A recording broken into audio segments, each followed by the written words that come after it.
आपल्या समोर सादर करत आहे एक छोटंसं नाटुकलं ज्याचं नाव आहे तीन वचने. एकदा एका गावात देवदत्त नावाचा एक गरीब ब्राह्मण राहत होता. त्याच्या घरात खायला काहीच नव्हतं आणि त्याची मुलंही उपाशी होती. म्हणून त्याची बायको सदैव दुःखी असायची.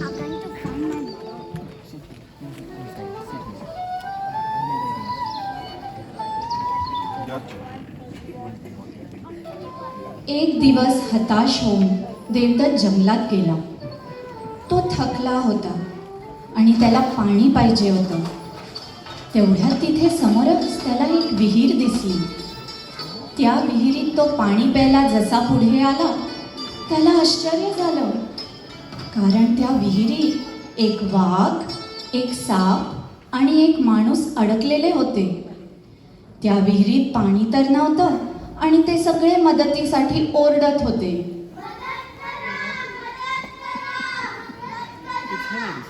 देवदत्त घाबरला आणि विचार करू लागला, वाघाने मला मारलं तर, साप मला चावला तर.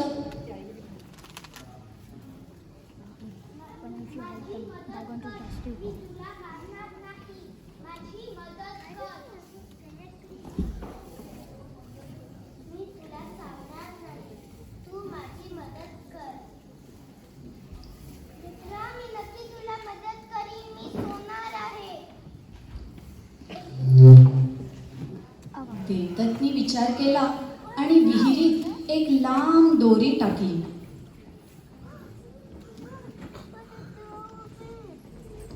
त्या दोरीला धरून वाघ बाहेर आला.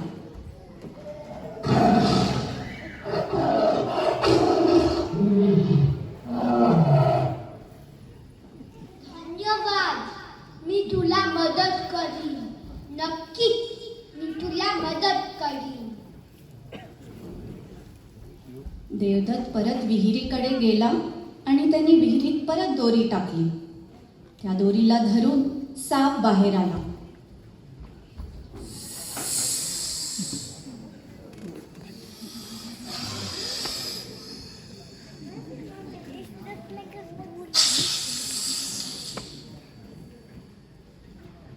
तू मला हात दे, मी तुला मदत करीन.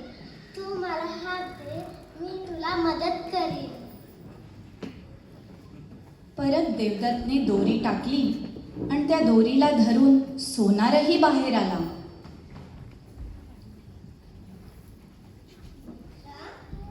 मी नक्की तुला मदत करीन. मी सोनार आहे. सर्व जणांनी त्याचे आभार मानले.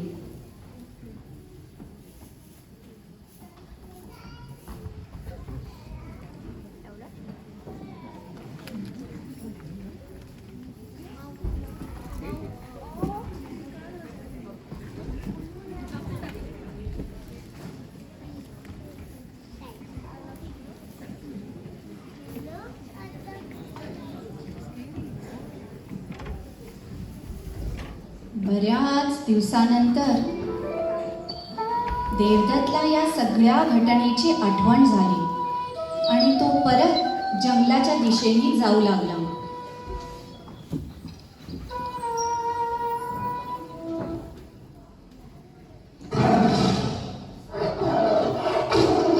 देवदत्त जंगलात जाऊन वाघाला भेटला.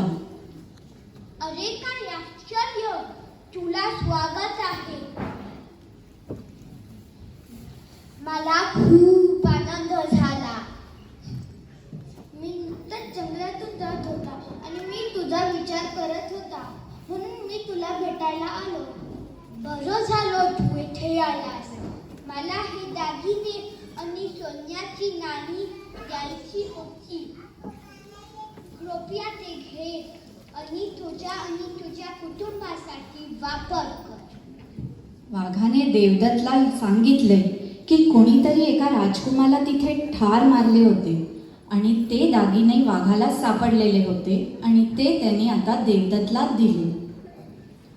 देवदत्त वाघाचे आभार मानून सोनाराला भेटायला निघून जातो.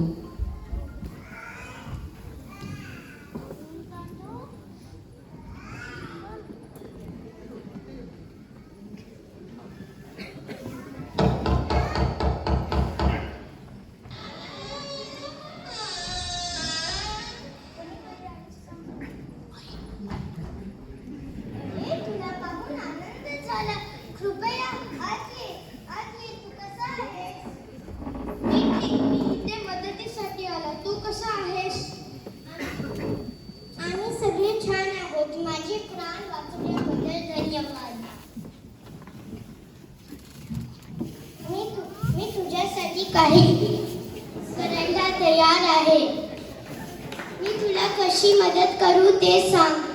मी नुकताच जंगलातून जात होता आणि मला वाघ भेटला.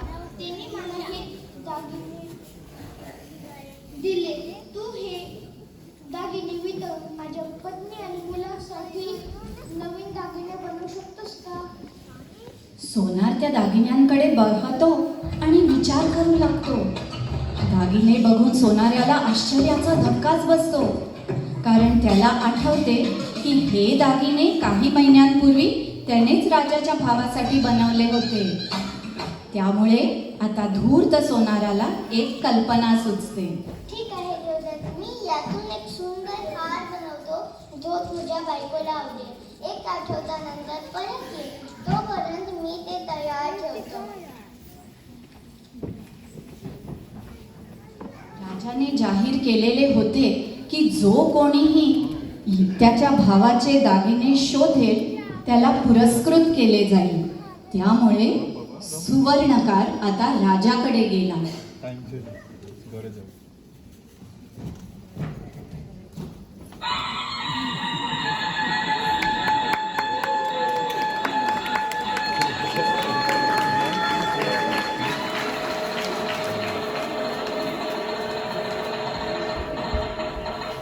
राजाला माझा नमस्कार. मी एक आनंदाची बातमी द्यायला आलोय. ते कोण आहे? मला तुमच्या भावाचे दागिने सापडले आणि गुन्हेगारी. तू कोण आहे? देवदत्त नावाच्या माणसाने हे दागिने दिले. तोच आहे ज्याने तुमच्या भावाला काही केलं. तोच आहे ज्याने त्याच्या बायकोसाठी नवीन दागिने बनवायला सांगितलं. सैनिक, त्याला ताबडतोब चुंगात टाका आणि त्याला ताबडतोब चुंगात टाका. हो राजा.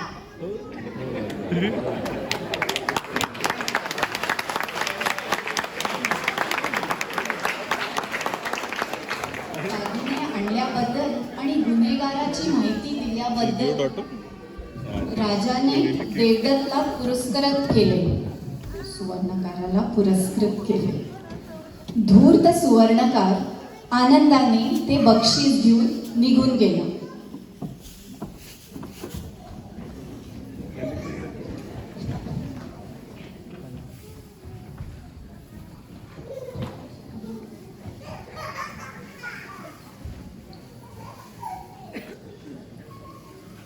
आता सैनिक देवदत्तला शोधून त्याला अटक करतात.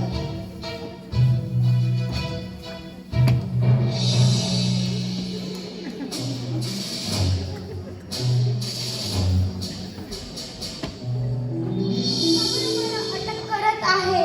तू राजाचे प्राण उठवलेस. आपण तुला आता तुरुंगात टाकणार आहे.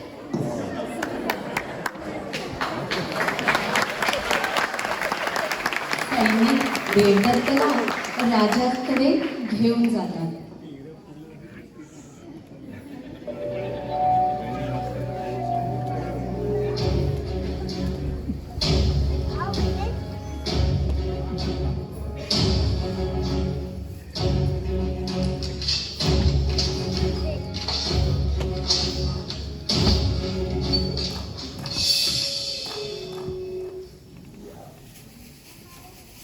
राजा, काही चूक नाही केली.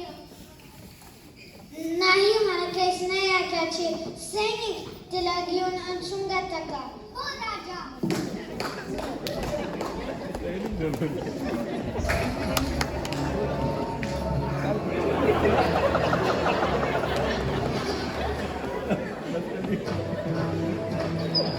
सैनिक देवदत्तला तुरुंगात ढकलून देतात.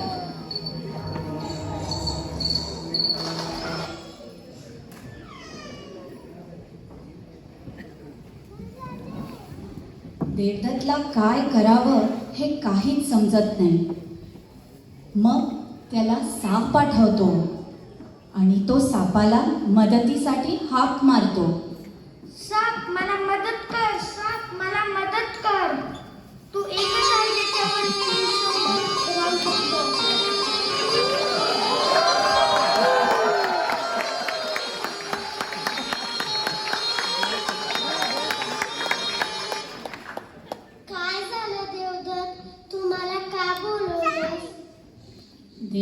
सापाला घडलेले सर्व प्रकार सांगतो. धूर्त सुवर्णकार आपल्या फायद्यासाठी देवदत्तशी कसा वागला हे सापाला समजतं. साप थोडा वेळ विचार करतो. मग त्याला एक कल्पना सुचते. तो देवदत्तच्या कानात कुचपुचतो आणि निघून जातो.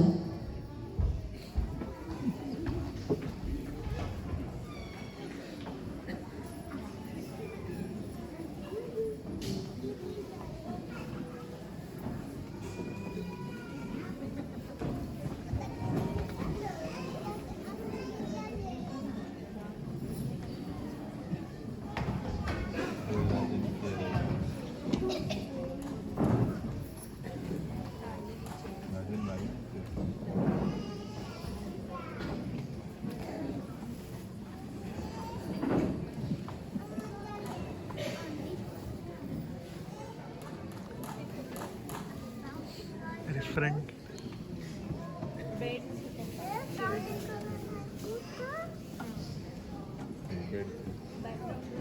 साप आता राणीच्या शयनकक्षेत येतो, जिथे राणी झोपलेली असते. आणि तो राणीला चावायला जवळ जातो.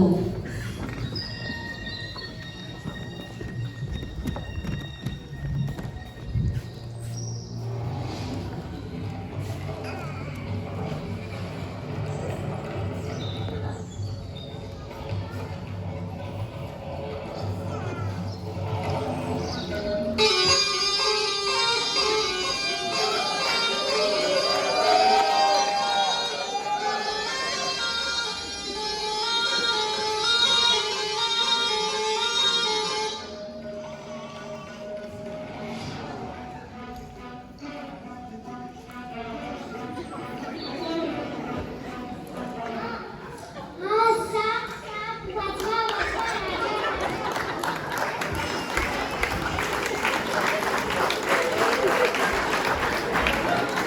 मला कळतं की साप राणीला चावला आहे. राजा पटकन राणीकडे जातो आणि राणीला उठवण्याचा प्रयत्न करतो. पण राणी काही उठत नाही. तो लगेच जातो आणि सर्व वैद्यांना आपल्या राणीवर उपचार करण्यासाठी बोलवण्याची घोषणा करतो. तो असेही जाहीर करतो की जो कोणी ही राणीला जिवंत करेल त्याला पुरस्कृत केले जाईल. पण आलेले सर्व वैद्य राणीवर उपचार करण्यास अपयशी ठरतात.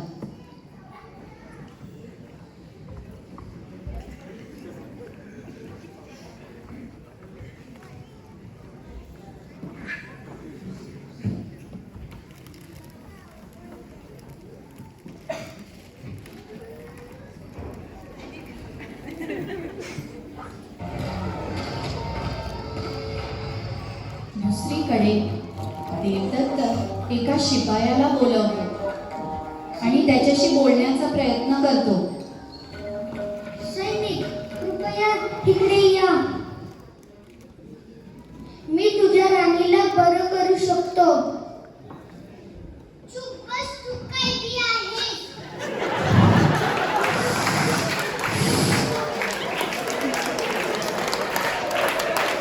नाही, मी खरंच बोलतो. मी तुझ्या राणीला बरं नाही केलं तर तुम्ही माझे डोकं कापू शकता. हे ऐकल्यावर सैनिक देवदत्तला खेचून राजाकडे घेऊन जातात.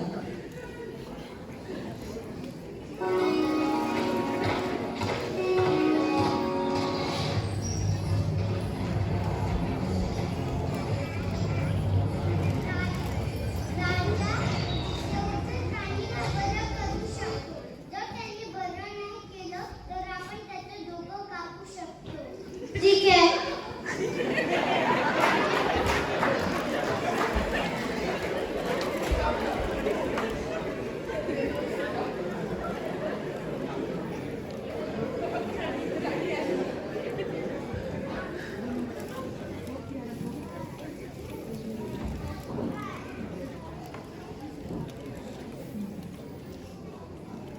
देवदत्त आता राणीच्या खोलीत जातो आणि तिथे जाऊन तो सापाला बोलवतो. साप, साप. साप पुन्हा येतो राजाच्या शरीरातील विष काढून टाकतो. काही वेळाने राणी शुद्धीवर येते.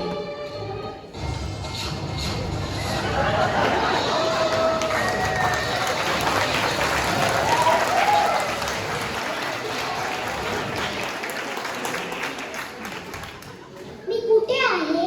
मला काय झाले होते? राजा राजा जिवंत झाली. अरे हो, मला साप चावला होता. तू माझा जीव वाचवलास. राजा, त्याला भेट द्या.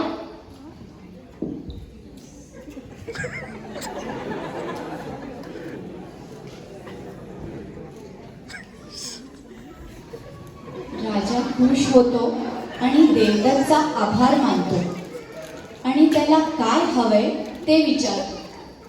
राजा, मी तुम्हाला आदर करतो की तुम्ही माझं गोष्ट ऐका आणि मी काही चूक नाही केली.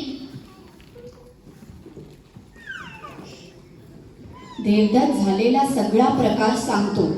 राजालाही त्याची चूक समजते आणि अशा प्रकारे राजा देवदत्तला सोडतो आणि त्याला प्रामाणिक राहिल्याबद्दल पुरस्कारही देतो आणि आता धूर्त सुवर्णकाराला अटक करायचा हुकूम देतो.